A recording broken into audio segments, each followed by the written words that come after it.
안녕하세요, 개모건님. 대사일로 출장을 가던 도중에 평택을 지나 가던 중 제 옛날 군 생활이 생각이 나서 이렇게 글을 써봅니다. 때는 06년도 봄이 지나가고 갑자기 무더운 5월쯤 막 상병 달고 파견 근무 나가기 한 달 전쯤이었는데 갑자기 소대장이 내무실로 들어와서 우리 1소대는 파견 근무 열애됐다.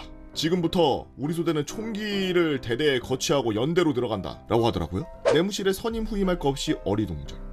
소대장 분대장들만 따로 집합시켜서 회의를 하더라고요. 회의 끝난 분대장들한테 가서 물어보니 자세히 모르겠는데? 내일 연대 가니까 완전 군장이나 해 라는 말 한마디로 흔들리는 분대장의 눈빛을 보며 저 또한 불안감에 잠겼습니다.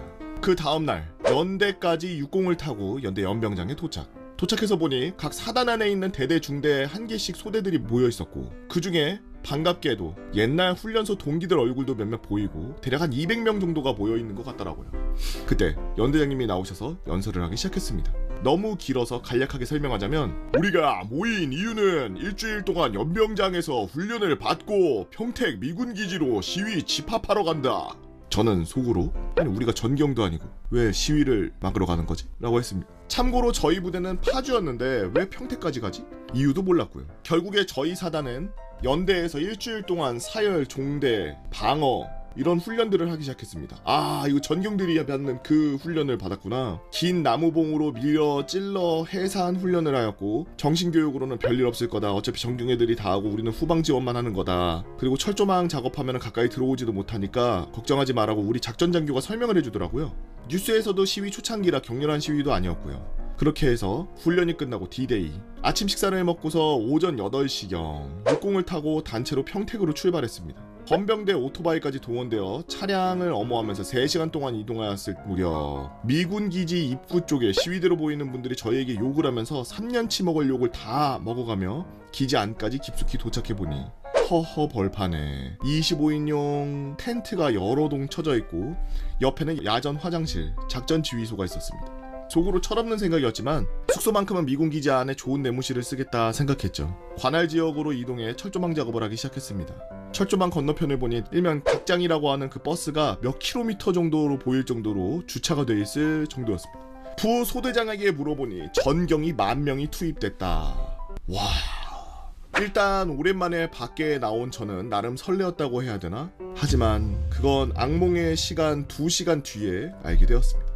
일단 본대랑 거리 문제와 이런 작전은 처음이라 식사 문제가 발생되었는데 경찰과 군의 커뮤니케이션이 맞지 않아 도착 첫날 점심 식사 1인당 사발면 2개씩, 저녁 식사 우유와 건빵 한 봉지. 첫날 부대원들이 불만이 슬슬 터져 나왔습니다. 둘째 날 아침 식사 크림빵 2개에 우유 하나, 점심 사발면 2개, 저녁 건빵 우유. 지급해주는 보급관님 표정도 난처한 표정. 오히려 군인들이 시위를 할 판이 되어가고 있던 가만히 있던 분대장들도 작전지휘실에 찾아가 항의를 할 정도였고 건너편에서 도시락을 먹던 전경들은 부러움에 쳐다보고 있었죠.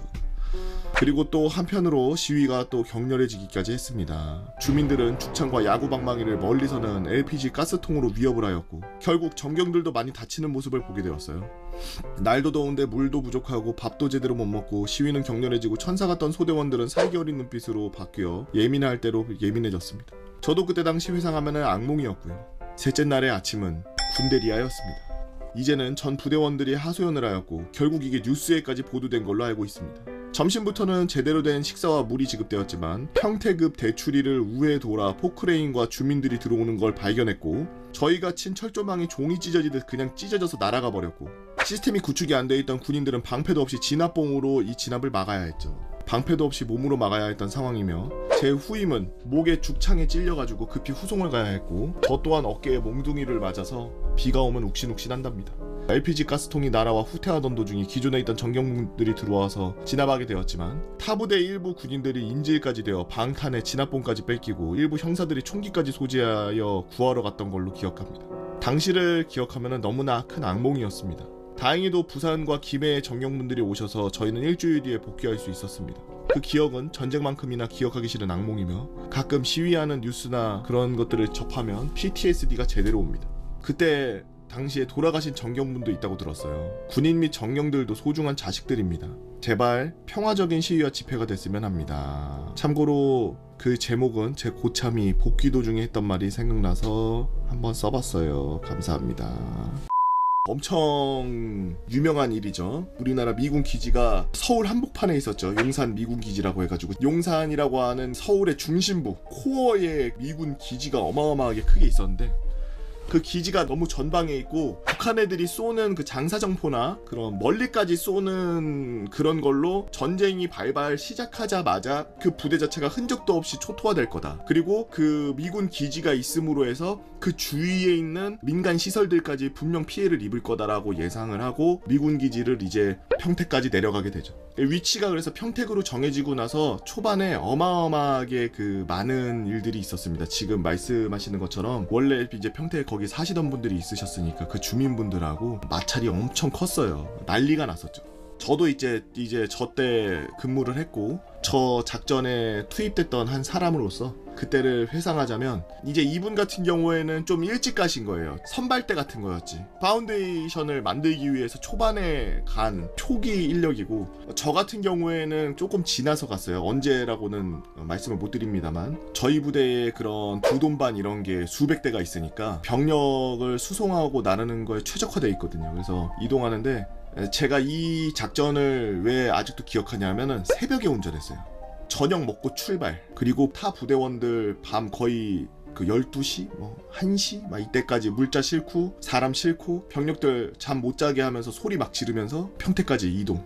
그때 당시에 특공대, 특수부대 이런 분들 평택으로 많이 지원 넣었죠. 굉장히 많이 갔어요. 밤마다 새벽마다 갔습니다. 새벽마다. 가서 교대하는 인원들 태우고 올라오고, 다시 우리는 휴식하고, 다시 또 태우고 다시 내려가고, 이걸 계속 반복했는데, 아직도 기억나는 건, 저도 저 지금 말씀하시는 저런 24인용 천막 쭉 있는데 저기서 생활을 했었거든요. 왜냐하면 너무 오랫동안 장기간 운전하면 쉬었다가 와야 되기 때문에. 들어가면은 우선 늪지대예요. 바닥이 다 질척질척합니다. 그 24인용 천막 쳐진 바로 옆에는 풀이 막 허리가 아니라 사람 키만한 높이로 풀들이 막 자라있고, 그리고 그때까지만 하더라도 아직까지 그런 약간 마찰이 좀 있었는지, 이제 미군 애들이 직접 들어와서 이제 슬슬 이제 공사를 시작하려고 하면서 미군 애들이 이제 지원이 나오기 시작했거든요. 근데 미군 애들 지원 나와서 뭘로 갖다가 지원을 하냐면은 아파치로 지원을 했어요. 머리 위에 아파치가 뻥 하나도 안 치고 한 10분에서 5분 간격으로 아파치가 머리 위로 날아다녔어요. 그래서 평택 그 미군 기지 부지를 미군 아파치들이 아주 그 저고도로 20m? 30m? 아파치 그 크기가 이렇게 보일 정도로, 지나가면은 눈 이렇게 가리고 바람 때문에 이렇게 할 정도로 그 외곽을 계속 돌았다, 아파치가. 그러니까 전체 그 면적이 너무 크다 보니까 거기에다가 지금 미군이 우리나라에 들어와 있는 게 뭐 그렇게 많지가 않거든요. 들어와 있는 애들도 뭐 행정 업무하고 이런 애들 다 빼고 진짜 전투 인력만 친다 그러면은 뭐 10,000명도 안 되기 때문에, 뭐 실제로 그 평택 기지를 지키기 위해서 거기에다가 외곽에 초소를 만들어 놓고 지키게 하기에 인력이 부족하지. 그래서 우리나라 병력이 많이 가서 지켜줬어요. 우리나라에서 특공대 자원이라든지 뭐 이런 분들이 가서 많이 고생했죠. 왜냐하면 매복의 달인들이거든, 특공대 이런 사람들은. 갈 때마다 거지야 그냥. 아저씨 왜 이렇게 몰골이 왜 그래요? 훈련 며칠째예요? 한 달째요? 아니 한 달을 매복했어요? 그랬더니 거의 한 달 동안 지금 매복하고 있어요. 지금 이제 훈련지 옮겨서 저기서 이제 마무리하면 됩니다. 근데 올 때는 아저씨도 왜 안 태워요? 저희 걸어서 복귀해야 돼요. 완전 거지야. 특공대 있는 분들은 거의 특전사급이에요. 그 우리나라 뭐 전투력이 약하다 뭐 이런 얘기들 하는데 걔 그거 안 봐서 그래. 훈련하는 거. 땅속에서 막 나온 두더지같이 그렇게 막 온몸에다 흙 다 묻히고 옷 다 찢어져 있고 진짜 불쌍해.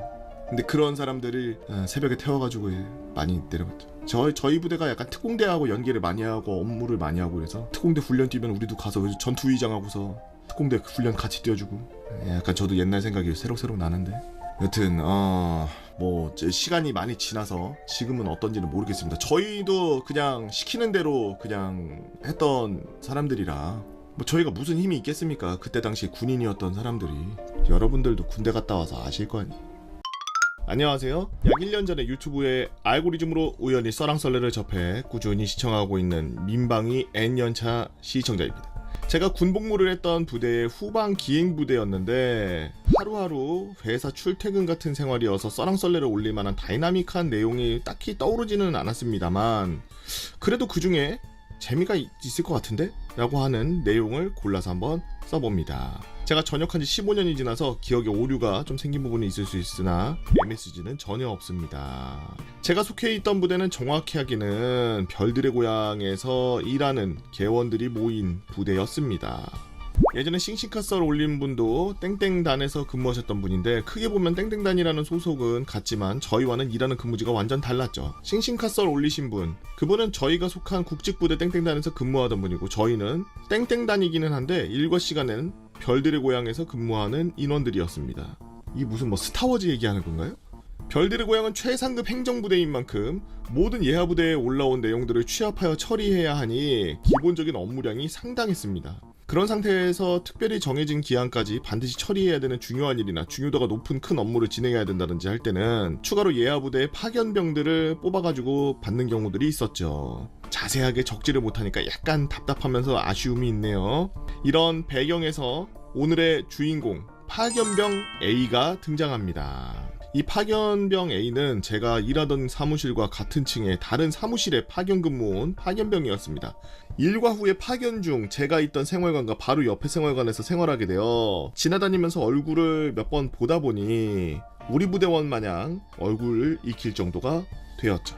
이 파견병 A, 저희 부대에 파견을 오고 몇 주 뒤 휴가를 다녀왔습니다. 약간 설명을 하자면 저희 부대는 당시에도 외박 위수 지역이 없어서 성과제 외박 10일 휴가처럼 막 그냥 붙여서 쓸 수 있었고 추가로 일병, 상병, 정기 휴가 각 10일을 4박 5일씩 끊어서 전 부대원들이 2달에 한 번씩 휴가를 다녀오는 부대 분위기가 조성되어 있는 상황이었습니다. 근데 파견병 A가 휴가에서 복귀하고 며칠 뒤 갑자기 저희 부대에서 사라져서 그 뒤로는 다시는 볼 수가 없었습니다. 뭐야? 잡혀갔나? 어떻게 된 일이냐? 당시 제가 파견병 A가 있던 생활관의 인원들과 친해져서 나중에 전해 들은 내용으로는 이 파견병 A가 휴가 중에 인터넷에 어떤 글을 올렸다고 합니다. 그 글의 내용은 즉슨 우리의 주적은 간부. 물론 이 글을 읽고 계신 군필자분들은 당연히 맞는 말이잖아 라고 생각하고 계시겠죠. 그런데 이 가벼운 농담, 이걸 농담으로 넘길 일이 저희 부대에서는 이상하게 전개되기 시작했습니다. 그 글의 작성자의 신원을 특정할 단서가 있었는지 파견병 A가 작성한 글이 파견병 A를 요청한 사무실 간부의 귀까지 들어가게 되고 그 간부는 본인은 그 파견병 A에게 무척 잘해줬는데 굉장한 서운함을 느끼고 괘씸하다면서 저희 인원들을 관리하는 땡땡단 간부님에게 전화를 때려버렸습니다.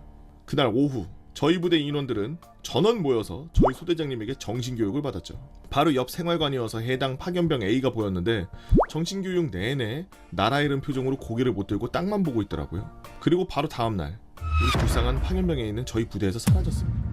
며칠 뒤 빨래 건조장에서 빨래를 걷다가 주인을 잃고 그대로 남아있는 파견병 A의 빨래를 발견했는데 그 당시가 얼마나 급박하게 상황이 돌아가는지를 말해주는 듯 하였습니다. 당시 인트라넷 모 게시판에 다른 부대에서 군 복무 중인 파견병 A의 친구분이 파견병 A가 저희 부대에 파견 온 후 서로 댓글을 주고받으며 안부를 묻곤 했었는데 위 사건 이후로 더 이상 댓글이 달리지 않으니 그 친구분이 파견병 A에게 무슨 일이 생겼냐고 물어보더라고요. 그 친구분에게 저희 부대원 중 한 명이 파견병 A가 부대로 원복했다고 댓글을 달아주었습니다. 이상 칼보다 붓이 더 무섭다는 걸 느낀 저희 부대에서 글 한 번 잘못 써가지고 사라져버린 파견병 A의 이야기였습니다. 반응이 좋으면 별들의 고향과 관련된 내용을 더 적어보겠습니다. 긴 글 읽어주셔서 감사합니다 라고 체인지업님께서 올려주신 썰렁썰레였습니다. 이게 되게 우스갯소리로 많이들 하죠.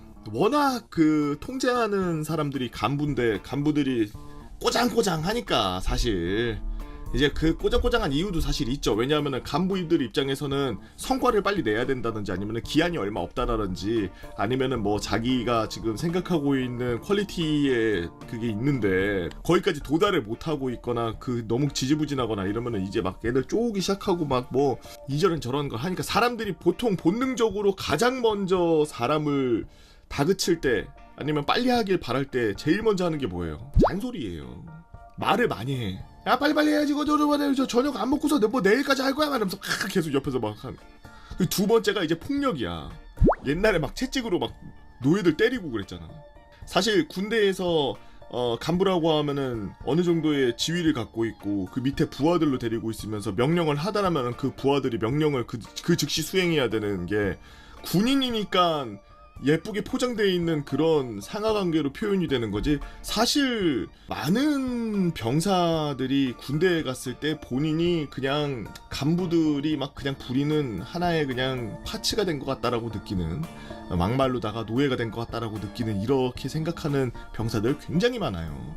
그래서 어떤 간부분들은 이러죠. 어떤 분들은 이제 뭐 맛있는 걸 사서 먹여서 감아가지고 회유책을 쓴다든지, 뭐 아니면 정말 친하게, 평소 때 정말 친하게 지내서 부탁할 때 정말 미안한 마음에 막 자기도 같이 이렇게 해주는데 그 친구의 편의를 다른 쪽으로, 그 일이 있은 후 뒤, 예를 들면 이 친구랑 밤에 한 10시, 11시까지 작업을 했으면 그 다음날 일과 시간에 한두 시간 정도, 3시간 정도는 개인 시간을 보장을 해준다든지 뭐 이런 식으로 카바를 쳐줄 수 있는 그런 상황에서야 그렇게 해주는 그 간부들은 정말 고맙고 최고의 방법입니다. 그런 게. 근데 그러지 않고 거의 대부분의 간부들은 돈 들어가는 것도 싫고 시간 들어가는 것도 싫고, 여기서 이 자원이 빠져서 내일 다른 자원이 고생하고 그 자원에 편히 봐주는 거, 그리고 내가 이 자원 쓰는으로써 내 위에 있는 선배한테 내가 욕먹고 갈굼당하는 거, 그런 거에 대해서 짜증이 있어요. 지들도 짜증나는데 그거를 병사들은 짜증이 안 날 거라고 생각하겠어?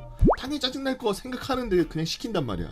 그 약간 강압적으로 하는 간부들, 이런 사람들이 때문에 우스갯소리로 간부가 주적이다, 간부가 주적이다, 이런 얘기들이 많이 나오죠. 근데 실예로 옛날에 역사적으로 전쟁이 나고 이랬을 때 위에서 지휘하고 있는 사람들이 밑에 있는 부하들이나 병사들한테 거꾸로 당한 적이 굉장히 많아요. 왜 그랬겠습니까? 당연히 너무 말도 안 되고 강압적인 그런 걸 했기 때문이에요. 사실 평소에도 먼저 앞서서 나서서 일 처리를 해주고 책임을 져주고 그러는 사람들이 부하들에게, 자, 우리가 함께 저기를 공격하자 라고 하면은 믿고 따르지. 누가 안 믿고 따르겠어. 그 상황에서 지금 여기서 군인의 신분으로 뒤로 어차피 가지는 못하고 앞으로 전진해야 되는데, 믿을 수 있는 사람, 이 사람이 말해주는데 가지. 당연히 바로 오케이 하고 가지. 최선을 다하지. 근데 만약에 평소에 양아치 같아가지고 자기는 월급도 얼마 못 받으니까 돈도 안 쓰고 애들 뭐 어차피 군대 왔다가 1, 2년 있으면 다른 새로운 애들로 갈아 끼고 막 이러니까 그냥 파츠로 보고, 야야야 너 빨리빨리 해봐, 야야야 이거 안 해, 이게 뒤질라고 빨리빨리 해봐 이러면서 막 욕하고 막 때리고 막 이러면서 가르쳤다. 나중에 전쟁이 터졌어. 야 조용히 해, 모여봐. 저 올라가가지고 저 고지 점령해야 되니까 빨리 지금 출발 빨리 다 출발. 나 여기서 지금 다른 애들 또 오는 것도 봐야 되니까 출발해. 어떻게 되겠어요? 어떻게 되겠냐고. 항상 제가 생각하는 건 이거예요. 지휘권을 갖고 계신 분들이 생각을 해야 되는 게, 항상 병사들한테 뭐라고 주지시키냐면은, 우리는 언제 전쟁이 터질지 모르기 때문에 항상 준비 태세를 갖춰야 된다. 군인이 군인다워야 되는 이유는 언제 전쟁이 나서 어떻게 될지 모르기 때문이다. 너네가 입고 있는 옷 그거 다 수의다. 니네가 그 전쟁 터지면 그 옷을 입고서 죽었을 때 그 옷을 입고 그대로 관에다 집어넣을 거기 때문에 수의를 입고 뛰는 건 마찬가지다. 고결하게 명령을 수행할 수 있도록 최선을 다해라. 항상 그렇게 병사들에게 주지를 시키고 얘기를 하죠. 근데 간부들, 그런 마인드셋이 돼 있는 간부들이 도대체 몇이나 있겠습니까? 본인들은 전쟁이 나고 그랬을 때 뛰어나갈 준비가 됐나요? 본인들이 전쟁이 났을 때 뛰어나가서 병사들과 함께 싸울 준비가 됐는데 병사들한테 그딴 말도 안 되는 개소리 짓거리고 애들 패고 쌍욕하면서 애들을 관리합니까? 전쟁 났을 때도 그렇게 해서 관리가 될 거라고 생각합니까? 절대 아니죠. 멍청한 거죠. 항상 전쟁이 날 거를 대비해야 된다고, 전시 태세를 갖춰야 된다고 생각하면 훨씬 더 병사들과 솔선수범하면서 병사들에게 더 잘해줘야 된다고 생각을 해요. 그게 뭐 마치 형제나 무슨 뭐 가족이나 이렇게 하라는 게 아니야. 싸가지만 좀 갖추고 서로 상호 예의만 어느 정도 갖추더라도 충분히 감내할 수 있습니다. 병사들이. 뭐 요즘은 군대 어떤지는 모르겠습니다만 저 때만 하더라도 거의 간부가 거의 신적 존재니까 그냥 뭐 하름 까라면 까고 만들려면 만들고 그랬으니까. 강압적인 조직인 건 맞지만 이빨린 말로 말도 안 되는 얘기들로 병사들을 막 다루는 그런 간부들은 좀 제거돼야 된다고 생각하는 사람으로서 좀 이번 썰 보면서 간부들이 좀 보고 느끼는 게 있었으면 좋겠다라고 생각합니다. 우리의 주적은 당연히 북한이에요. 그리고 괴뢰 군이고, 북한 괴뢰 집단, 그리고 수뇌부들, 공산당이죠. 그리고 우리나라에게 위협을 가하는 그 많은 나라와 그런 집단들이죠. 여러분들 정신 똑바로 차리고 근무 서시기 바랍니다. 간부너. 유튜브를 통해 군대 이야기를 듣는 평범한 공돌이에요. 생각나는 이야기가 있어서 한번 달려와서 글을 써볼게요. 교회의 미화나 비하가 아닌 이상한 사이비에 대한 이야기고 절대 일반화해주지는 말았으면 좋겠습니다. 뭔 이야기인데 이렇게 신신당부를 해. 뭐야. 저는 초등학교 때 아버지를 잃고 고등학교도 안 가고 공장에서 일하면서 어머니와 단둘이 도란도란 인천에 살던 평범한 사람이었습니다. 어머니와 저는 둘 다 일을 했지만 어머니는 일하시다가 무릎을 다치셔서 일도 못하시고 집에 계셨고요. 둘이 사는 가정에 얼마 쓴다고 저는 연애를 안 하니까 그리 돈 들 곳도 없어서 사는 데는 지장이 하나도 없었죠. 그러던 중 붉은 악마가 한국을 점령하고 좀 얼마 안 지났을까? 그때 영장이 나온 거 아니겠습니까? 그래, 미룰 수도 없는 거 빨리 갔다 와야 되겠다 라는 마음으로 어머니께 그동안 모은 돈 다 드리고 엄마 혼자 있으니까 일 안 해도 이거면 충분하실 거고 군대 월급도 보내드릴 테니까 푹 쉬시고 계시라고 손에 꼭 쥐어드리고 22살 때쯤 군대를 입대했습니다.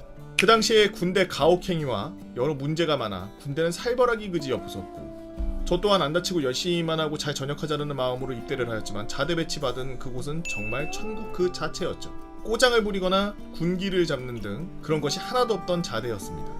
그러면서 여러 교육을 좀 받았는데요. 우리 부대에서는 최상병, 이 사람만 잘 조심하고 잘 대해주면 아무도 뭐라 하는 사람 없고 괴롭힘 하나 없는 군생활이 될 거라고 하는 겁니다. 저는 정말 의아했지만 어디 높은 곳의 자제분인가 보다 하고 말았죠. 그러던 중 맞선님과 담배를 필 기회가 생겨서 최상병에 대해서 간단히 물어봤습니다. 근데 그 이야기는 가히 충격적이었죠. 최상병이 막 자대 배치를 받은 2등병 시절 그 당시 병장이나 여러 사람이 호구조사를 진행했는데 최상병이 사회에서 사람을 치료하는 일을 했다고 한 거 아니겠습니까? 나이로 봐서는 의사 같지는 않고 그렇다고 뭐가 있어 보이지는 않아서 어떤 치료를 했냐고 물어봤는데 최상병이 자기는 사람을 보면 아픈 곳을 알 수 있다는 겁니다. 그 당시 1병, 지금은 2병장이 정말 어이가 없어서 야, 너 여기 장난치는 데인 줄 알아? 그럼 내가 어디 아픈데? 라고 물어봤고 최상병은 간이 안 좋으신 것 같습니다. 제가 볼 땐 정밀 치료를 받으셔야 할 것 같습니다. 라고 했다는 겁니다.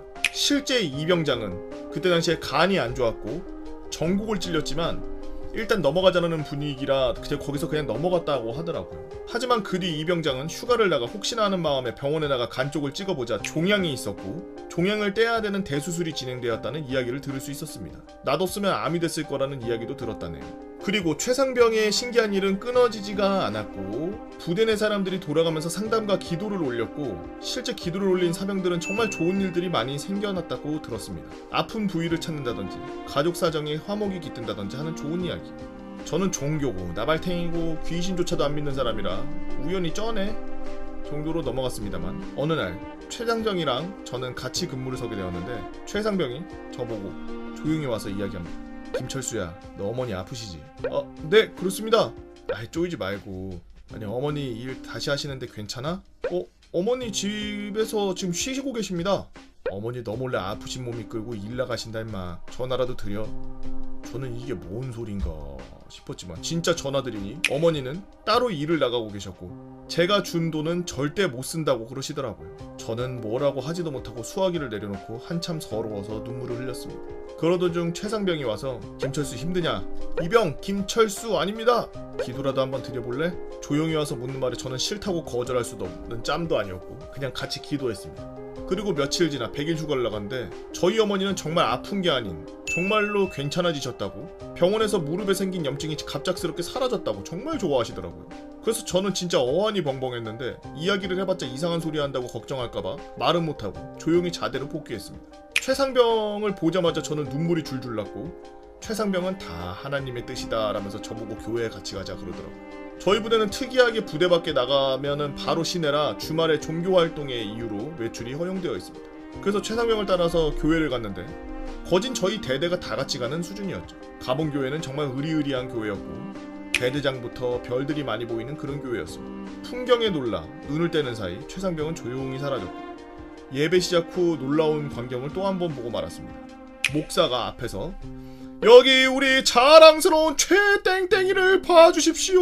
메시아의 환생입니다 라는 식으로 말을 하는데 동네 사람들이 울면서 소리 지르고 막 그러는 걸 보면서 TV에서만 보던 사이비 교회가 딱 생각이 났습니다. 그리곤 바로 정신이 반짝 들더라.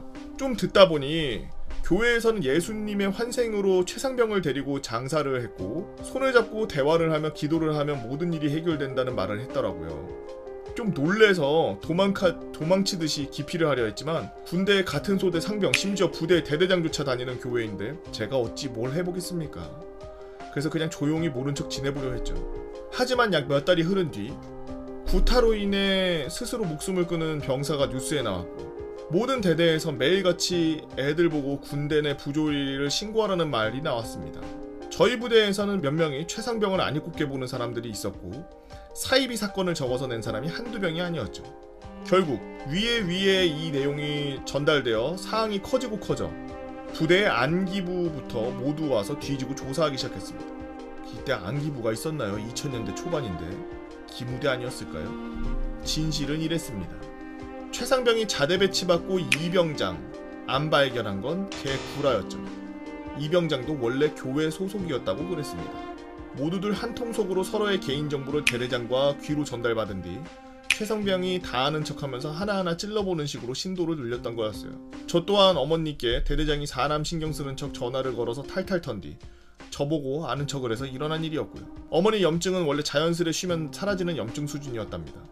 결국 대대장부터 부대는 30%가 사라지는 일이 생겨서 부대는 넝마덩어리가 되었고 교회 또한 그때 이후로 다른 문제로 사이비 사건 조사가 들어가서 건물만 남기고 목사는 튀었다고 하더라고요. 그 목사가 최상병의 아버지였는데 뭐 그 뒤 이야기는 최상병이 육교를 갔고 거기서 저희 소대원 인원은 큰 문제가 없었지만 이병장같이 가담한 사람들은 또 추려서 그린캠프 같은 그런 데로 보내기라도 했다고 하더라고요. 정말 다이나믹한 일이 있지만 끝이 흐지부지하네요. 긴 글 읽어주셔서 감사합니다 라고 거기왕 워킹님께서 올려주신 썰랑썰레였습니다. 그 내가 중간에 읽다가 보니 그럴 것 같더라니. 저렇게 해서 뭐 신도를 늘리면은 거의 맹신할 테니까. 제일 무서운 건 옛날에 그런 말이 있죠. 책을 여러 개 읽은 사람, 여러 권을 읽은 사람보다 무서운 거는 한 권 읽고 신념이 굳은 사람이라고. 자기가 봤던 그런 신기한 일들을 보고 눈으로 보고 믿기 시작한 사람은 누가 뜯어 말려도 못 말려요. 그거는 뭐 제3자가 멀리서 봤을 때 뭐 아야 저런 걸 속아 뭐 이럴 수 있는데 실제로 그걸 눈에서 보고 본인이 겪으면 절대 헤어나올 수가 없죠. 네, 안녕하세요 개보건님. 저는 화천에 있는 GOP 부대를 나왔습니다. 군대에서 정말 누구보다 제설을 많이 했다고 자부할 수 있는 부대에서 제설을 하며 있었던 썰을 한번 풀어보려고 합니다. 저희 부대는 특성상 사람이 정말 많았습니다. 한 개 분대에 10명씩 3개, 소대본부 8명까지 해서 총 38명이 소대원이었고 그렇게 3개의 소대에 중대본부, 호반 20명을 더해서 중대의 병세만 약 140명. 와, 중대가 엄청 컸네. 게다가 GOP를 가기 전에 신병을 최대한 받아서 올라가기 때문에 제가 전입 온 당시에 중대 왕고가 저랑 1년이 차이가 안 났죠. 다른 의미로는 제 밑으로는 후임이 거의 들어오지 않는다는 이야기. GOP 부대의 특성상 각 소대별로 막사를 따로 쓰기 때문에 GOP에서 철수하기 전까지 다른 소대의 선후임을 볼 일이 거의 없었습니다. 중대장님도 일주일에 한 번 볼까 말까 하고 행보관님은 한 달에 한 번 볼까 말까. 그래서 소대 간부님의 성향과 선임들의 성격에 따라서 소대별로 분위기나 문화가 매우 달라져. 무더운 여름이 지나고 이제 쌀쌀해지면서 가을이 오면서 GOP에서 철수하고 중대끼리 모여 사는 생활을 하기 시작했습니다. 소대끼리 흩어져서 6개월을 살았고 게다가 중대 80%는 다른 소대 선임 얼굴을 본 적도 없는 병사들을 하나의 막사에 모아놓으니 난장판이 따로 없었고 저놈이 선임인지 저놈이 후임인지 선임이면 인사해야 하고 막상 인사했다가 후임이면 어떡하지 이러면서 서로 눈치만 계속 보면서 서먹서먹하게 지내는 분위기. 중대장의 특단의 조치로 각자 몇 월군번인지 적힌 이름표를 붙이고 다니면서 어느 정도 해결이 되었지만 다른 소대와 서먹한 분위기는 쉽게 사라지지 않았습니다. 당시 저희 중대는 대대막사가 아닌 독립중대끼리 모여서 지내는 막사에서 따로 지냈는데 저희 중대의 역할은 GOP로 가는 유일한 길인 땡땡로의 입구에 차량을 통제하는 역할이었죠. GOP로 가는 길은 안전을 위해서 시속 30km로 제한되어 있었고 내리막길이나 평지가 없이 오로지 오르막길로만 구성되어 있으며 올라가는데 20분 정도 걸리는 약 10km 정도의 굽이굽이 산길이었죠. 워낙 험해서 2차선 왕복길임에도 불구하고 양방향 통행을 금지시키고 내려오는 차가 없을 때만 올라가고 올라오는 차가 없을 때만 내려가는 그런 통제 절차를 하는 저희의 임무였습니다. 주요 피해는 한 개의 대대와 소대 규모의 GP들이 여러 개 있고 수색, 방공, 방첩, 통신 등등등등 여러 많은 부대들이 있죠. 그리고 그 부대들은 일주일에 3번씩 부식을 보급받아야 했고 그 부식을 운반하는 차량들이 GOP로 가야 하니까 그 길은 항상 통행이 가능했고 그 망할 길을 항상 통행 가능하도록 만드는 게 또한 저희 중대 담당. 아침 점호 때 아직 해가 뜨지 않아 어두울 때쯤 슬슬 눈이 내리기 시작하는데 저희의 제설구역은 막사 앞부터 GOP 도로의 끝까지였고 약 10km 정도의 길을 약 3.3km씩 3개의 구역을 나눠서 구역마다 위에서 아래로 제설을 했으며 구역은 일주일마다 바꾸면서 제설을 하는 시스템. 중대본부와 박격포반은 인원 적으니 막사 근처를 하기로 하고 처음에는 다들 공평하리 합리적이리라 생각을 했습니다. 하지만 길이 워낙 가파른 데다가 눈이 쌓이면 미끄러워서 올라가는 게 너무나 힘들었고 나름 GOP에서 단독군장을 하고 방탄모를 입고 계단을 1600개씩 뛰어다니며 체력에는 자신이 있던 저희였지만 눈이 쌓인 도로의 정상까지 올라가는데 3시간이나 걸렸어요. 그렇게 올라간 정상으로부터 내려가는 제설을 시작하는데 넉가래로 열심히 눈을 밀어내면서 길을 만들고 쌀이비로 남은 눈을 쓸어내고 눈삽으로 도로 양옆에 쌓인 눈을 저 멀리 치워버리고 난 뒤에 바닥에 남은 소량의 눈이 녹았다가 다시 얼지 않도록 염화칼슘까지 뿌려대면서 제설이 끝났는데 이 과정이 6시간은 걸렸죠. 그리고 다시 걸어서 막사에 복귀하는데 2시간. 아니 뭐야, 올라가는데 3시간, 작업에 6시간, 내려오면 2시간, 11시간 동안 밖에 있는 거야? 야 미쳤다. 아침 먹고 출발해서 정상에서 챙겨온 비닐밥을 먹고 제설하고 복귀해서 바로 저녁 먹고 씻고 기절하는 게 일상. 총 12시간이 가까이 걸리는 이 지옥같은 제설은 저희를 모두 지치고 힘들게 만들었습니다. 하지만 더 큰 문제는 이제 시작이었는데 저희가 도로를 뚫고 GOP 통행이 가능해지는 시간이 오후 4시쯤이라서 수송 차량이 부식을 내려다주고 다시 부대에 복귀하는 시간이 평소보다 더 늦어질 수밖에 없었고 수송대와 보급대에서는 불만들이 터져나오기 시작합니다. 그쪽 부대에 높으신 분들이 저희 중대장에게도 늦어도 오후 2시까지는 도로 제설을 끝내라 하면서 압박을 주시기 시작했고 대대에 떨어져 있는 힘없는 저희 중대장은 어떻게든 2시까지 끝내기 위해 8시 취침, 4시 기상이라는 말도 안 되는 일과를 도입합니다. 4시 기상, 5시 출발, 8시 도착, 제설 시작, 2시 제설 종료, 점심 식사, 5시 막사 복귀, 6시 저녁, 7시 청소, 8시 취침. 개인 정비는 물론이고 제대로 쉬는 시간도 없이 하루 종일 제설만 하는 지옥에서 더 지옥 같은 생활들이 시작되었고 눈은 주말도 평일도 가리지 않고 쳐내렸기 때문에 쉬는 날도 없이 계속 불만이 쌓여가는 상황. 주말에 제설을 할 경우에 월요일에 전투 휴무를 챙겨주기로 했지만 월요일에도 눈이 와서 없던 일이 되기 부지기수고 12월에는 제설을 21번을 제설을 나갈 정도로 눈이 너무너무 많이 왔고 개인 정비를 하다가 다음날 눈이 내린다는 기상예보가 뜨면 모든 중대원들이 강제로 취침에 드는 이상한 날들도 있었습니다. 게다가 막사에서 시내까지 가는 길에도 눈이 내리는 날에는 버스가 못 들어와서 휴가를 2시에 나가는 일도 빈번하게 발생했으며 주말에도 제설을 해야 되니 주말 외박, 외출, TO는 중대에 고작 10명도 안 됐고 그나마도 눈이 내리면 다 취소되는 게 다반사. 그리고 GOP는 10일에 하루씩 보상휴가라도 나왔지 여기는 GOP도 아니어서 6개월에 1일 겨우지 보상이 전부였고 제설에 대한 보상은 전혀 없었으며 오히려 제설이 늦는다며 연대나 GOP 대대 간부들의 잔소리나 짜증을 내고 가는 일도 많았습니다. 누가 대대 마편으로 물어봤지만 제설이 그냥 제설이 아니라 제설 작전이어서 어떠한 대가도 챙겨줄 수 없다라는 얘기가 되돌아왔다고 하더라고요. 이렇게 육체적으로 정신적으로 지칠 대로 지쳐서 엉망이 돼버린 저희는 아래 구역은 그래도 8시간이면 끝나고 중간 구역도 10시간이면 끝나니까 조금이라도 쉬고 싶은 마음에 각자 구역이 끝나면 먼저 복귀하고 싶다라는 건의들을 냈지만 2시 전에 무조건 제설을 끝내야 했던 중대장은 전우가 고생하는데 먼저 간다는 말이 되냐? 서로 도와서 같이 일찍 갈 생각을 해야지 라면서 먼저 끝낸 소대는 다른 소대를 도우라고 했죠. 하지만 앞서 말했다시피 저희 중대는 각 소대끼리 떨어져 지내는 기간이 길었고 다른 소대 선우임도 잘 모르는 정도였는데 가뜩이나 다른 소대와 전우회 같은 거는 전혀 없다시피 했는데 힘들어 죽겠는데 다른 소대를 도우러 가자니 아직 못 끝낸 소대를 원망하기 시작했고 어차피 일찍 끝내도 위쪽 구역을 도우러 가야 되니 천천히 하기 시작했죠. 사실 매주 돌아가면서 구역을 바꾸니까 도움을 주다가 다음 주에 도움을 받기 때문에 서로서로 좋게 넘어가야 했지만 이미 지옥에 살고 있는 사람들이라 그런 정상적인 사고방식은 아예 불가능했고 그동안 쌓인 모든 스트레스를 다른 소대에게 풀어제끼기 시작했습니다. 아, 저 소대는 게을러 터져서 맨날 늦게 하네. 야, 저기는 왜 이렇게 이기적이냐? 개패급이야. 서로가 서로의 소대를 뒷담하면서 욕을 하기 시작했고, 그렇게 예민해진 관계는 각자의 담당 구역 청소를 간부가 아닌 각 소대 선임들이 돌면서 검사하고, 조금이라도 흠이 있으면 해당 소대 후임들을 터는 걸로 이어지고, 사라졌던 부조리들이 마구마구 생겨났고, 그걸 같은 소대 선임이 아닌 다른 소대 선임이 다른 소대의 후임들을 쥐잡듯이 잡는 문화들이 생겼으며, 다른 소대에게 밑보이지 않기 위해 서로 체력 단련이나 훈련을 미친듯이 하기 시작했고, 중대에서 특급 전사들이 쏟아져 나왔으며, 상급 부대의 칭찬을 많이 받아서 간부들은 이런 분위기를 너무나 좋아했죠. 이런 숨막히는 일상, GOP에 돌아갈 때까지 계속해서 유지됐고, 다음 철수를 독립중대가 아닌 대대막사로 철수할 때는 다시 사라졌습니다. 간부들끼리도 갈등이 있었는데, 영내 숙소를 쓰던 소대장 중위들과 부중대장, 소위, 분대장들, 하사들, 병사들과 같이 일어나서 제설을 했는데, 영의 숙소를 쓰던 중대장 대위와 행보관 상사, 부소대장 중사들은 막사까지 오는 길이 뚫릴 때까지 집에서 쭉 쉬다가 점심때쯤 차 타고 출근해서 따뜻한 행정반에 있었고, 영내 숙소 간부들은 영의 숙소 간부들에게 엄청난 불만과 적대감을 갖고 있었지만, 직속상관이라 뭐라 말도 못하고 저희한테 연대나 사단 마음의 편지 좀 써달라고 하기도 했죠.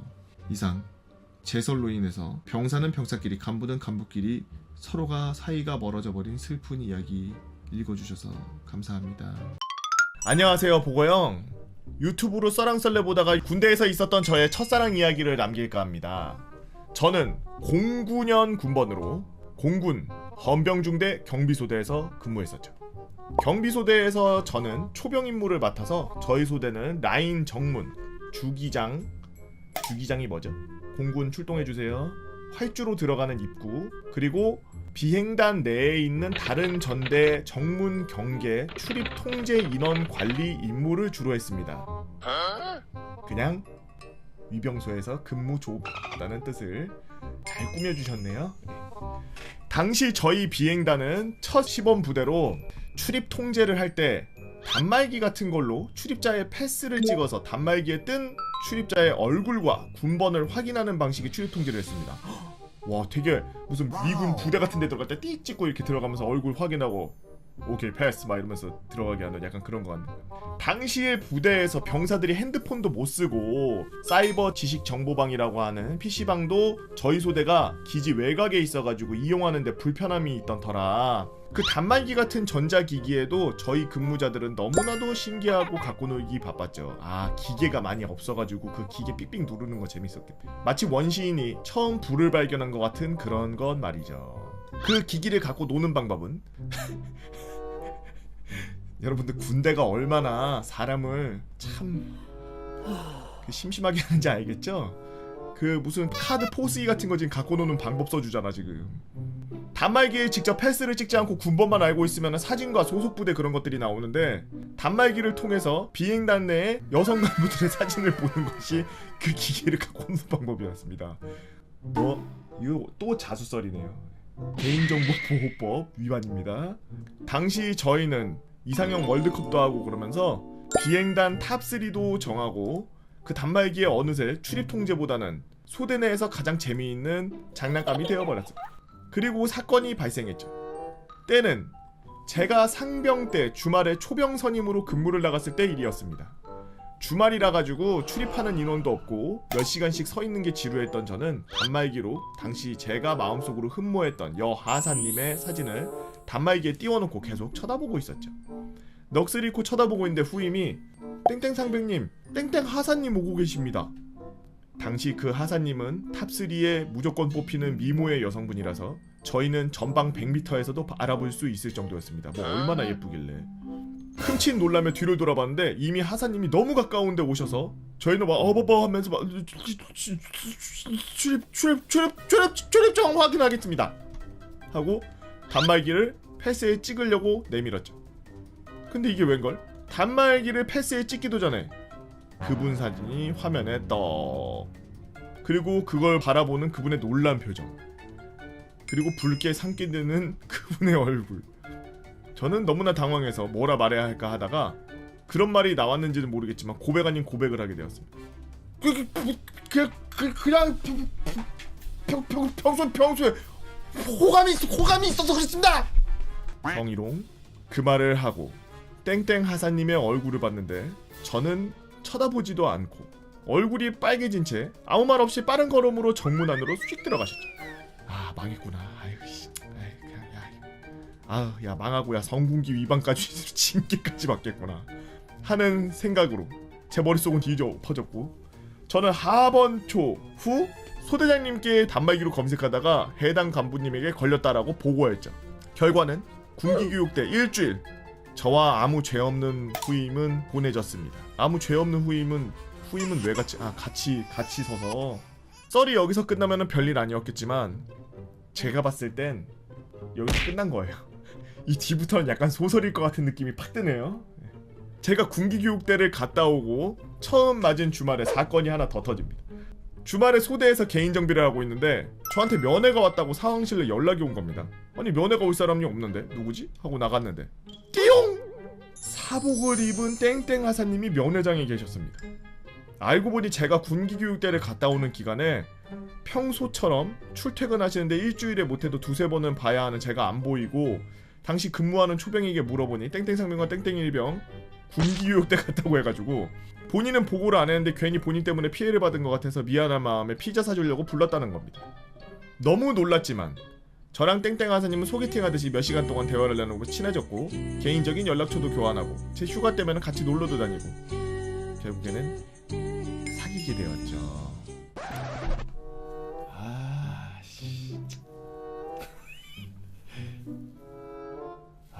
여러분도 저랑 비슷한 감정인가요? 왜 짜증이 나지? 이렇게 잘 되었는데 왜 가장 아프고 슬픈 첫사랑 이야기냐고요? 헤어졌구만. 저는 그분과 결혼도 하게 되었기 때문입니다. 배드엔딩이네. 그래서 저는 첫사랑과 결혼한 행복한데 왜 가슴이 아프고 슬픈지 모르는 유부남이 되었고요. 지금 와이프가 제대를 했지만 아직도 핸드폰 하려면 군대 기산나팔로 해서 저는 일주일에 한두 번은 군대에 재입대하는 악몽을 꾸곤 합니다. 아마 이 글이 왜 슬픈지 모르시는 분들은 미혼이실 텐데 그분들께 한마디 하고 이 글 줄입니다. 결혼하고 싶을 때가 가장 큰 위기다. 혹시 이 글이 유튜브에 올라가면 부대에서 현재 와이프한테 이벤트 해주다가 원스타한테 걸려서 징계받은 썰, 부대 내에 학교 여후배들이 면회를 와서 와이프가 시속 100km로 달려온 거에 대해서 징계받은 썰 등 여러가지 썰을 한번 올려보겠습니다. 감사합니다. 올리지 마세요. 이거 뻔해.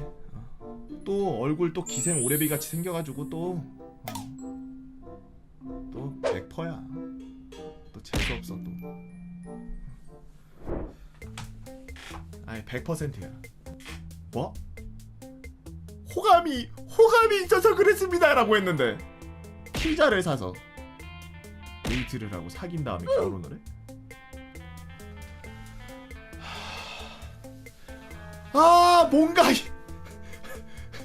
뭔가 왜 짜증나지?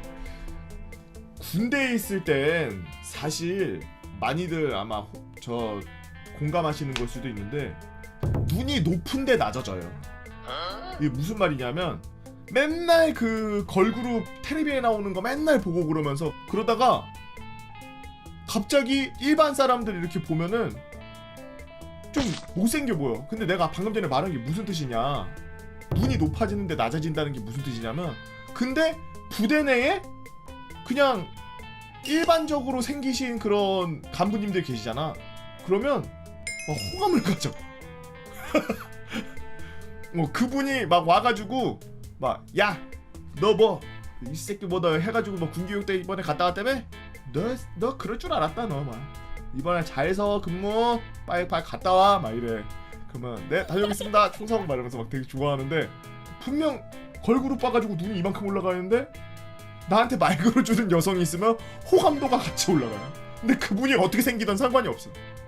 그 갇혀있는 공간에서 정말 다 사랑에 빠져요. 그 진짜 어느 정도냐면 제가 군대에 있을 때 진짜 정말 잘생긴 친구 하나 있었거든? 우리 부대로 왔어. 아주 동생처럼 잘 아끼고 예뻐해줬단 말이야. 그러다가 나중에 봤는데 이게 뭐 갑자기 막 나한테 근데 간호부사관님 정말 예쁘지 않습니까? 그러는 거야. 나는 이제 저녁이 얼마 안 남았잖아. 난 약간 해탈한 상태였거든. 안 예뻐. 근데 눈 돌아가 있더라고. 너무 아름다우신 것 같습니다. 막 이래 내한테 계속.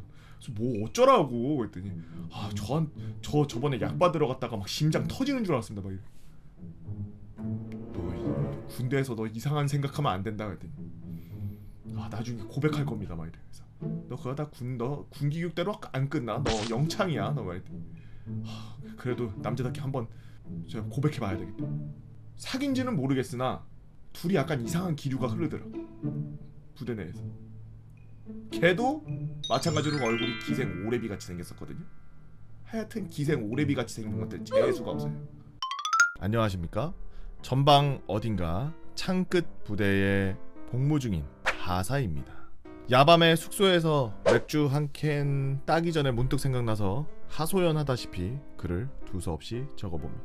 현재 군 생활까지 자연스럽게 쌓인 생각과 입장에 대해 저희 육군의 절대 수호 대상이자 나라의 주인이신 여러분들의 의견을 나눠보는 경험을 한 번쯤 가지고 싶다는 생각을 했습니다. 19년에 입대해서 565일의 의무복무를 마친 뒤 임기제 부사관으로 임관 및 단기 전환하고 이제 간부 3년차를 향해 달려가고 있습니다. 창끝 중대의 용사병력은 가면 갈수록 눈에 확연히 띌 만큼 줄어들고 있습니다. 정확한 수를 얘기드리기는 불가능하나 현역이었던 선배님들의 경험하신 그때의 부대 규모는 이제 존재하지 않는다는 제 확신으로 대신하여 설명드립니다. 요즘에 부대들 많이 통폐합하죠. 그래서 병력은 자연적으로 감소함과 더불어 용사 복무기간의 감소에 따라 대한민국 육군은 사실상 병력 공백을 메꿀 정책 카드를 모두 손실했다고 감히 판단됩니다. 용사들의 복무 환경의 개선이 우선이다라는 말은 현 상황에 비추어 봤을 때 반은 맞고 반은 틀립니다. 복무 환경 개선은 용사들에게 있어 곧 전투 준비 태세 마련의 기반을 탄탄하게 만든다는 점이 맞는 말일 수 있겠으나 실제 추진 중에 있는 복무 환경 개선 정책들이 같이 선행되어 해결시켜야 할 문제점을 제대로 비추지 못하고 있다는 점, 이런 점은 틀린 말일 수 있겠습니다. 용사 병력의 부족은 곧 부사관의 임무 분담으로 이어집니다. 병력이 부족한 만큼 하사 중사급 계급 간부들이 이를 대체하여 한 가지 일에서 두 가지에서 세 가지 임무를 겸임하면서 수행합니다. 예를 들어 기계화 보병 사단의 기갑 보직 간부로서 조종수 직책을 수행하는 하사급 간부 한 명이 부족한 기갑용사 포수 직책을 대리 임무 수행하다가 부족한 보병 용사 분대장 직책을 대리 임무 받아서 장갑차 하차 보병 지휘를 담당하기도 하죠. 뭔 소리야 이게? 그러면은 뭐 전쟁 나면은 몸을 5개로 쪼개서 싸우나요? 뭐 어떻게 싸우겠다는 거야? 용사병력의 만성적인 부족은 또 부대 관리를 수행할 여건 또한 제한적으로 만드는데요. 군인으로서 항상 따라오는 계절성 작업인 예초와 제설 작전은 물론이고 평시와 훈련 시에 발생되는 대규모 물자 정리, 관리를 더불어 요즘 강조되는 병력에 대한 신상 관리 및 매주 껴있는 당직 근무까지. 용사와 부사관단의 업무 분담이란 말은 이제 쓸 수 없는 말이 돼버렸습니다. 설명드린 업무 외에 수많은 온갖 업무들을 서로 나눠서 해결해야 하나 분담할 인원들은 눈을 씻고 찾아봐도 없으니 간부 하나가 이곳저곳 모든 작업을 팔려나가면서 본래 자기 직책에 맞는 임무는 뒷전이고 계속 다른 일들을 하는 이런 반복되는 상황인 것입니다. 이제 부사관은 용사들을 가장 앞선에서 이끄는 경험 많은 선봉대가 아닌 부사관 자체가 용사다라는 말이 더 잘 맞겠습니다. 이러한 점은 전부터 이미 미디어 매체를 통해서 널리 알려지게 되면서 부사관 입대 지원율까지 떨어지는 안타까운 상황인데요. 무너진 부대 유지력을 이를 갈아내며 지탱하고 있는 것은 부사관들의 피와 땀인데 그에 비해 이번에 용사 봉급 인상 관련한 계획들에 반해서 부실한 부사관 처우 개선 방안은 부사관 입대율을 저하시키는 게 당연한 결과라는 생각이 듭니다. 당장 용사들의 처우를 개선해야 된다는 점 모든 부사관들이 동의합니다. 그러나 용사들이 처우를 개선함으로써 용사 입대율을 조금이나마 높이려는 시도와 그 결과는 당장 도출되지 못합니다. 그렇다면 장기간에 이어질 수밖에 없는 수많은 공백들을 피터져가면서 싸우고 메꾸고 있는 부사관단의 현 실태에 대해 빨리 조명을 해주지 못한다면 미래란 사실 모르겠습니다. 부사관의 특성상 부사관만이 부대의 장비와 설비 유지가 가능한 전문성을 가질 여건이 됩니다. 지휘관분들은 지휘 피로와 부담이 엄청나기 때문이죠. 즉 부사관은 부대의 탁월한 일꾼으로 직책에 알맞은 능력을 계속 키워나가고 수없이 바뀌는 지휘관들을 몇십 년간 같은 자리에서 보좌함이 부사관 계급장의 무게이고 부사관의 본분이라 생각합니다. 현 실태와는 상반되는 부분이 굉장히 많은 점인 것 같습니다.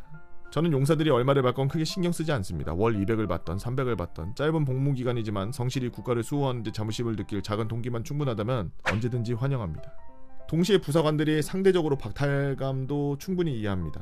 아무리 복무기간이 길고 연금 혜택이 가능성이 높다지만 부사관이 가지는 책임과 훌륭한 직책 능력에 비해 부족한 봉급은 현실적으로 어려운 부분인 게 사실입니다. 부사관들도 결국 인간이라고 생각되고 그렇기에 부사관들과 그의 가족들이 앞으로 긴 복무를 어떻게 버티게 해줄 그 작은 동기라도 손에 쥐어줄 방법을 모색해준다면 하는 바람입니다. 긴 글 읽어주셔서 감사드리고 대한민국 국민 여러분의 영원한 평화만이 있도록 굳건히 지켜나가겠습니다. 응애나 애기 하사라고 대따님께서 올려주신 썰랑썰레였습니다.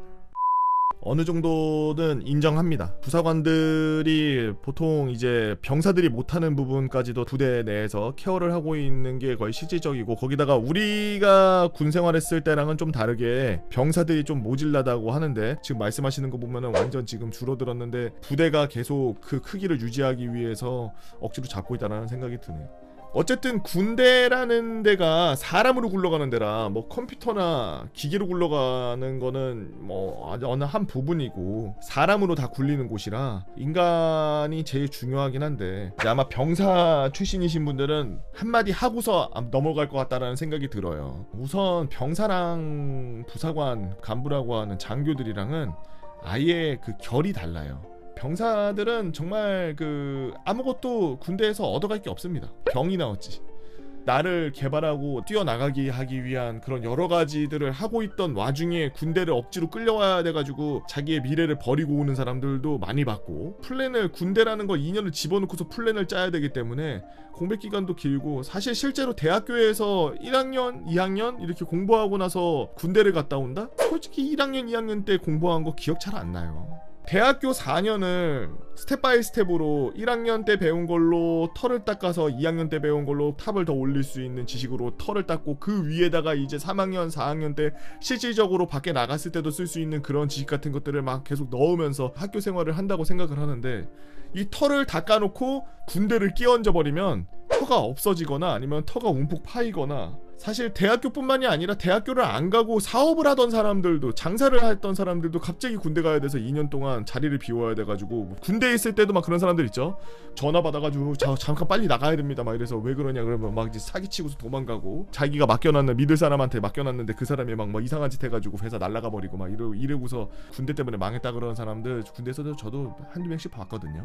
어쨌든 제가 말하고 싶은 거는, 병사들이 지금 처우가 개선되는 거는 간부들이 처우가 개선되는 거랑은 완전 별개입니다. 쟤네들 저렇게 하는데 우리는 왜 이렇게 해줘? 라고 보고 있으면 안 돼요. 그냥 병사들 처우엔 다른 카테고리입니다. 그냥 완전. 그리고 간부들은 간부들만의 카테고리가 따로 있는 거고. 그래서 느껴지는 게, 병사들이 없기 때문에 우리가 지금 어마어마한 빵꾸를 때우면서 살고 있는데 왜 우리가 고생하는 거는 아무도 인식을 안 해주고 인정을 안 해주고, 처우 쟤네들 개선해주는 거 인정해. 근데 왜 우리는 개선 안 해주냐, 이런 식으로 말씀하시는데, 당연히 조명돼야 되고 당연히 군대 차원에서 해결책을 내야 된다고 생각하는데요. 군대에서 간부로 들어와 있는 하사나 장교로 들어와 있는 사람들의 그런 호봉을 건드린다?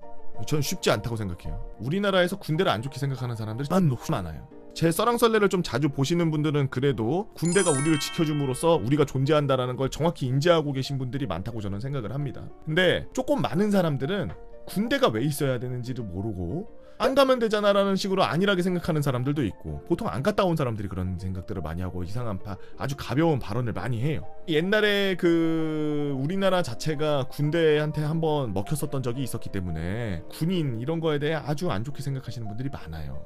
그런 부분들도 당연히 있죠. 연세가 좀 많으신 분들은. 그러다 보니 그냥 나라에서 징집해가지고 데려가는 군인이 아닌 자발적으로 자진해서 신청해가지고 들어가는 직업군인들 같은 경우에는 보는 눈이 좀 다릅니다. 장교들이나 부사관들이나 처우 개선해야 된다고 그러면서 월급을 호봉을 올린다 뭐 이런 얘기를 하면은, 제가 봤을 때 매스미디어에서 그렇게 때리면 저는 긍정입니다만 많은 사람들이 반대할 거예요.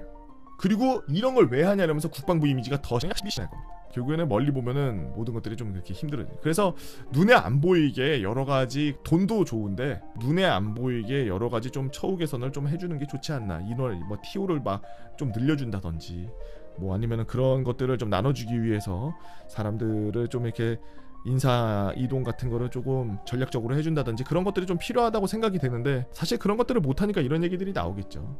안타까운 얘기예요. 양쪽 다 안타까운 얘기고, 누가 말이 맞다 누가 틀렸다라고 말하기에는 우리나라 실정이 그렇게 녹록치 않기 때문에 다들 나라 위하는 마음이다. 간첩 새끼들 빼고요.